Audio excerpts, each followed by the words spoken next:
बहुत ही महत्वपूर्ण सा सवाल है कि पूछ रहे हैं कि ज़मीन जो है 1960 का रजिस्ट्री है और एक प्लॉट का ज़मीन एक डेट में रजिस्ट्री है, सिर्फ जो है वो यहाँ पे जो सीरियल नंबर है वो मेरा पीछे है और मेरा रसीद कट रहा है।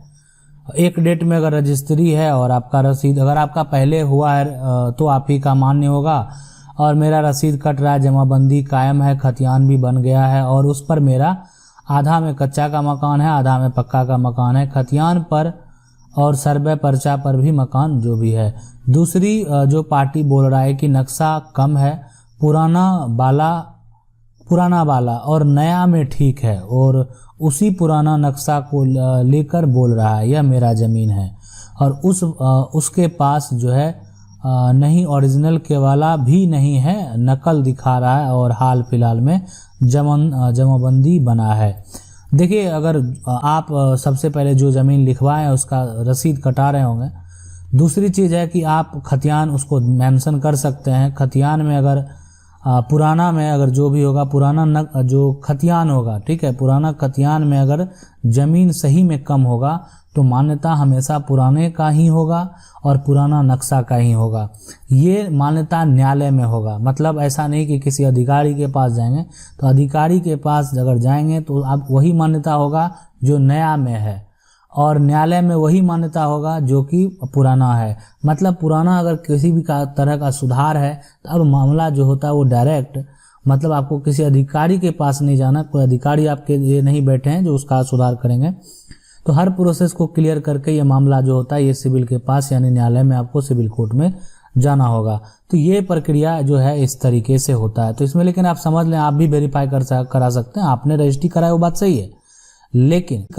है, लेकिन अगर पुराना से जो अगर मान लेते हैं कि पुराना से आपने रजिस्ट्री कराया, तब तो ये जो भी है जितना भी आपने कराया वो तो आपका हक बनेगा ही, उससे वो आपसे कोई भी छीन नहीं सकता है। लेकिन अगर पुराना में ज़मीन कम है और बाद में जिसका रजिस्ट्री हुआ है, ठीक है, बाद में अगर जिसका रजिस्ट्री हो गया है वही यहाँ पे उसी का रजिस्ट्री जो है वो कैंसिल होगा, फॉल्स होगा। लेकिन जिसका पहले हो चुका, पहले दाखिल खारिज भी और रसीद भी कट रहा है, उसके लिए यहाँ पे दिक्कत नहीं होगा।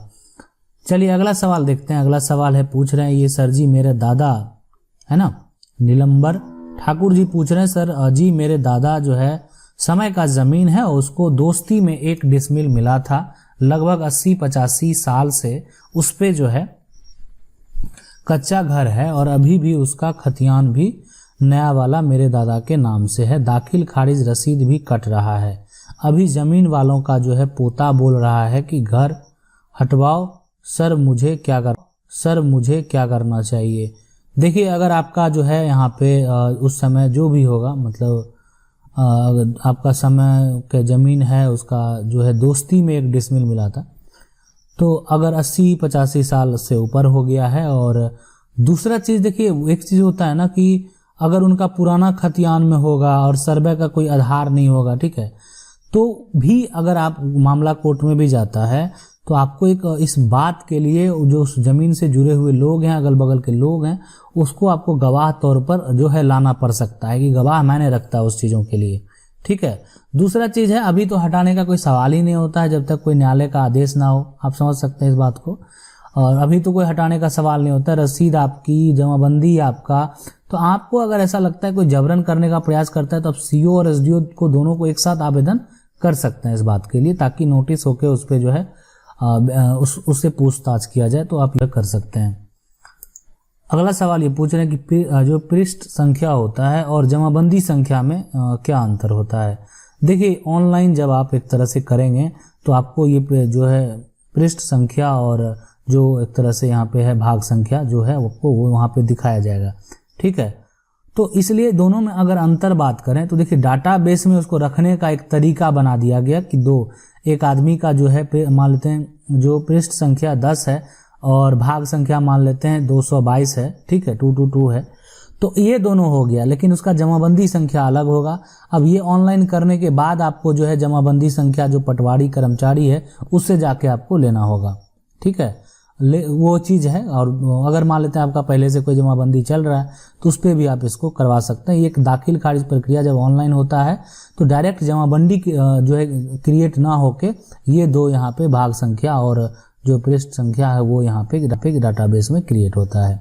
ठीक है, चलिए अगला सवाल देखते हैं। ये पूछ रहे हैं कि यदि किसी जमीन का जो है विवाद चल रहा है और उसमें स्टे है तो क्या उसके बाद भी पुलिस वाला द्वारा धारा 135 लगाया जा सकता है? कृपया जवाब देने की कृपा करें, यानी जल्द से जल्द, धन्यवाद। बिल्कुल, देखिए यहाँ पे धारा लगा देना, लेकिन उसका कोई फैसला नहीं दिया जा सकता है। किसी भी जमीन का अगर विवाद चल रहा है और विवाद अगर कोर्ट में है ना, तो फिर वो चीज जो है किसी अधिकारी को नहीं पावर है उस पर कोई सुनवाई कर सके। हाँ ठीक है, उस कोर्ट के आधार पे कोई रोकथाम कराना है वो आप करा सकते हैं। उसके लिए आपको जो है सीओ थाना प्रभारी के पास कॉपी लेके जाके इसका आवेदन दे सकते हैं। मामला कोर्ट में है, अगर कोई रोकथाम, लेकिन ऐसा भी नहीं ऐसा रोकथाम कि आपको कब्जा दिला दे, है ना, या जो भी मामला होगा वो डिपेंड करता है मामला, या स्टे हटवा दे, ऐसा कुछ भी नहीं होता है वहाँ पे। हाँ, अगर उस स्टे अगर उस पे लगा हुआ है का रोकथाम करने का पूरा अधिकार है, पूरा वहाँ पे प्रोसेस जो है होता है, रोक दिया जाएगा वहाँ पे। ये पूछ रहे हैं कि उपेंद्र कुमार जी पूछ रहे हैं, सर मेरे दादा के नाम से रजिस्ट्री 1915 में जो हुआ था, लेकिन उस जमीन को दादा के चचेरे भाई अपने बेटी को जो है बख्शिशनामा 1975 में जो है चुपके से कर दिया था, है ना। तो देखिए दादा के नाम से अगर जमीन 1915 में हुआ, लेकिन जमीन जो है को दादा का जब चचेरा भाई उसको अगर कर देता है तो गलत है। जब वहाँ दादा के नाम से रजिस्ट्री है तो 1975 में चुपके से कर दिया। जमीन पर कब्जा हमारा 100 साल से है, पुश्तैनी कब्जा है। बख्शिशनामा के आधार पर वह जमीन दादा की बेटी के नाम चला गया। इसका केवाला मेरे पास है, बेटी किसी दूसरे को बेच भी दिया। तो बताइए क्या करें सर, जमीन मेरा होगा कि नहीं? 100% आपका होगा, है ना। लेकिन इसके लिए अब आपको न्यायालय जाना पड़ेगा, इसलिए जमीन का जो है बिक्री भी हो चुका है।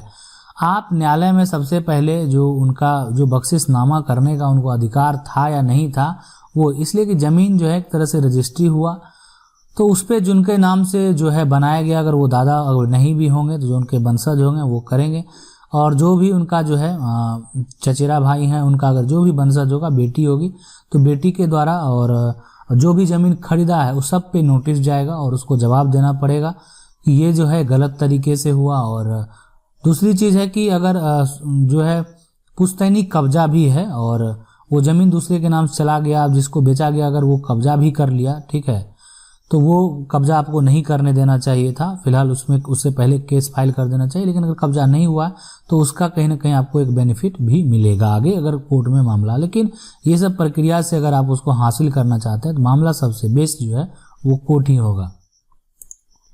ये पूछ रहे हैं कि 12 का अंधा कानून और उसे जो है कोर्ट व सरकार को बदलना होगा।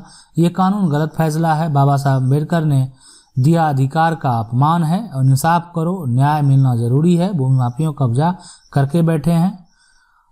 देखिए ऐसा नहीं है कि कोई माफिया है तो यहाँ पे जो कब्जा करके बैठा हुआ, इस बात को आपको मानना चाहिए। ऐसा कोई कानून जो है वो उसका एक अलग मामला है और उस पर हम वीडियो बनाए हुए भी हैं कि ऐसा नहीं है कि मान लेते कि कोई ज़मीन पे 12 साल कब्जा कर लिया तो ज़मीन उसकी हो जाएगी।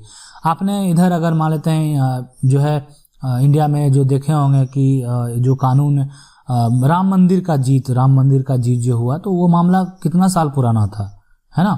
तो आप समझ सकते हैं कि वो मतलब जो है सैकड़ों साल पुराना मामला जो है उस पे जीत हासिल होता है। तो 12 साल की बात यहाँ पे अगर ऐसा कुछ रहता तो बाकी कितने 12 साल से उस पे जो है दूसरे लोगों का कब्जा था, ठीक है, और वैसा मामला पे जो है वहाँ पे एक जीत होना, और ऐसे बहुत सारे ऐसे मामले हैं जिन पे जो है निर्णय हुआ है।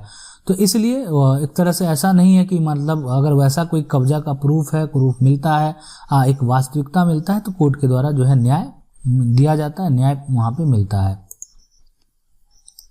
ये पूछ रहे सर प्लीज हेल्प मी, अगर रजिस्ट्री को 3 साल हो गया और दोनों पार्टी बायर सेलर राजी है प्रॉपर्टी की रजिस्ट्री कैंसिल करवाने के लिए, तो दोबारा रजिस्ट्री कर दीजिए, नहीं तो आप इसके लिए जो है आप अपील कर सकते हैं, ठीक है।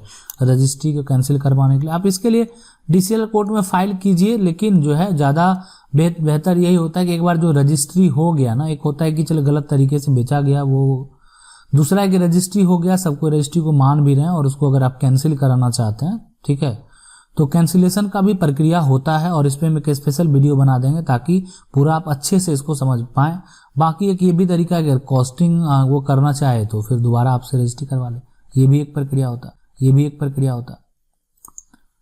ये पूछ रहे हैं कि सर जो है जमाबंदी कैसे बनाया जाता है और बिना जमीन मालिक का प्लीज बताइए। बिना जमीन मालिक का कोई तरीका नहीं है। दूसरा है कि जमीन मालिक मतलब अगर वो नहीं हो, जैसे उनके अगर वंशज हैं तो भी हो जाता है। जैसे मान लेते दादा के नाम से जमीन है और दादा जमीन मालिक हो गए, दादा नहीं है, ठीक है, तब उनके वंशज का वंशावली के अनुसार पे जो भी जिनके नाम पे बनवाना होगा वंशावली के आधार पे वो चीज़ बन जाता है, जमाबंदी कायम होता है। लेकिन अगर ऐसा नहीं है कि कोई मालिक दूसरा है, जमीन आपके दखल में है, तो जमाबंदी कायम किया जाएगा, ऐसा कोई नियम कानून नहीं है। अगर आप भूमिहीन है तो अगर जो सरकारी नियम कानून के अनुसार अगर आपका उस पे घर है तो बंदोबस्त करके कुछ जमीन आपको दिया जा सकता है। ये पूछ रहे 3 भाइयों के नाम से जमीन है और बड़े भाई ने नाम जो है करा लिया तो क्या हमारा 100% मिलेगा ना। जमीन का जो है एक तरह से भाइयों का नाम से अगर है तो बड़े भाई ने करवा CLR कोर्ट में उसके लिए पहले आवेदन कर दें, वही ज़्यादा सही रहेगा। अधिकारी के पास उस मामले को आप के लिए आवेदन करें कि आपका जो है जमीन जो है जो भी रजिस्ट्री है जो भी होगा वो 3 भाई के नाम से और एक भाई ने उसको गलत तरीके से करवा लिया। तो एक ये प्रक्रिया होता है और उस तरीके से आप इसको जो है यहाँ पे आवेदन दे के आप कानूनन प्रक्रिया जो है कर सकते हैं। बाकी इसके लिए और सारे प्रक्रिया हैं, पहले आप ये करके देखिए, अगर नहीं होगा तो फिर आगे हम डिस्कस जो है बेहतर तरीके से करेंगे। अगर आपका कुछ भी ऐसा सवाल है आप हम कमेंट करके पूछ सकते हैं। वीडियो अच्छा लगा वीडियो को लाइक जरूर कर दें, चैनल को पहली बार देख रहे हैं सब्सक्राइब करके जो बेल आइकन उसको जरूर दबा लीजिए। मिलते हैं अगले वीडियो में, तब तक के लिए जय हिंद।